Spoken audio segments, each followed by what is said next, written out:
Salut les filles, donc aujourd'hui je vais vous parler de la fabuleuse huile de coco.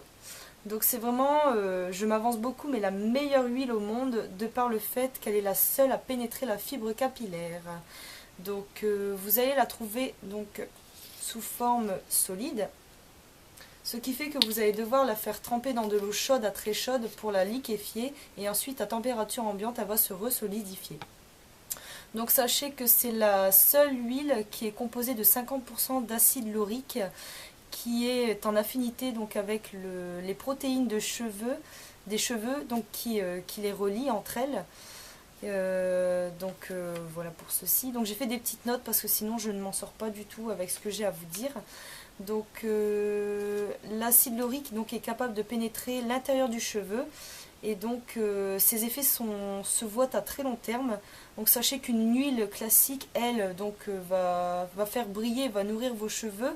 Et ensuite au lavage et une journée plus tard, par exemple au lavage les cheveux vont être encore légèrement gras, au séchage peut-être encore, et une journée plus tard vous ne bénéficierez plus des points positifs d'une autre huile que vous allez utiliser. Donc sachez que celle-ci a des effets sur le long terme. Donc voilà pour ceci, donc elle assouplit et renforce les cheveux. Donc ensuite, un très très bon point positif au sujet des cheveux fragiles et cassants, elle empêche la cuticule, donc l'enveloppe du cheveu, de se redresser, donc ce qui fait que ça les rend nettement moins cassants et fragiles. Ça a très très bon point également pour les filles qui frisotent, qui ont des petits frisottis, ça empêche de friser par temps humide. Donc voilà pour ceci. Je regarde si j'ai pas d'autre chose à dire à ce sujet. Ah oui, également, donc les cheveux qui sont poreux et décolorés donc sont les cheveux qui en bénéficient le plus car ce sont les cheveux qui en ont le plus besoin entre guillemets pour les réparer un maximum. Bon, les réparer entre guillemets parce qu'un cheveu abîmé ne peut être réparé, mais ça les remet vraiment en bon état, en bonne forme et en meilleure santé. Et aussi à ce sujet, vous pouvez l'utiliser avant et après le shampoing, mais son efficacité est toutefois meilleure avant le shampoing, car elle empêche l'eau de pénétrer dans la fibre capillaire. Donc voilà, pour à propos de ce que je vous disais, donc la cuticule ne se soulève pas et donc ça les rend moins cassants et fragiles au brossage, surtout si vous n'êtes pas très doux avec vos cheveux.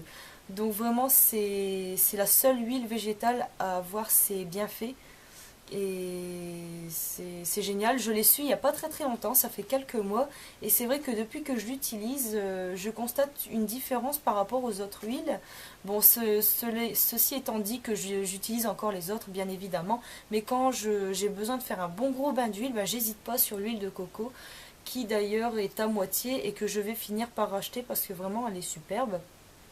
Donc par contre, ne vous faites pas avoir, prenez vraiment une huile de coco 100% végétale et vierge et de première pression à froid, si possible bio, et vous n'en serez vraiment pas déçus.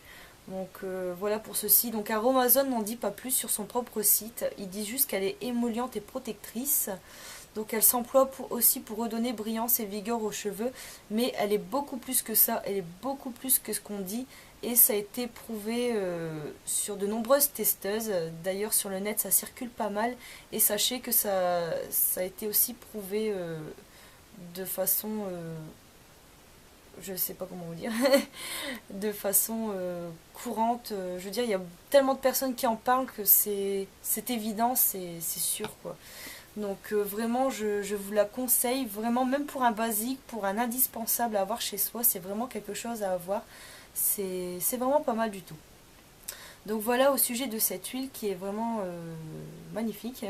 Vous voyez que j'en fais vraiment des éloges, mais c'est vrai que ça fait quelques mois que j'utilise et j'ai constaté une nette différence donc au sujet du toucher de mes cheveux, donc même les jours suivants jusqu'au prochain shampoing, ils étaient vraiment très doux, démêlés, brillants, pleines de santé, de vigueur. Je veux dire, quand je faisais un autre bain d'huile, mes cheveux étaient bien pendant 1 ou 2 jours et après tout de suite ça c'était moins bien. Je vais pas dire qu'ils étaient super secs, etc.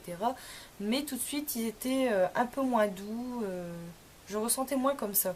Et de même, vous allez constater que quand vous faites un bain d'huile, quand vous allez rincer vos cheveux, donc avec l'huile de coco, vos cheveux vont être de base déjà démêlés Et sachez que l'huile de coco donc a la propriété de lisser la fibre capillaire. Donc si vous souhaitez avoir des cheveux plus ou moins lisses, raides, sachez que c'est une très très bonne huile à ce sujet. Donc voilà pour ce petit topo. Donc j'espère que ça vous aura plu et que ça vous aura fait réfléchir par rapport au bain d'huile. Sachez donc que c'est la seule à contenir des acides lauriques. Et voilà. Donc voilà à ce petit sujet. Donc j'espère que ça vous aura plu et puis je vous dis à très bientôt pour la prochaine vidéo. Salut les filles!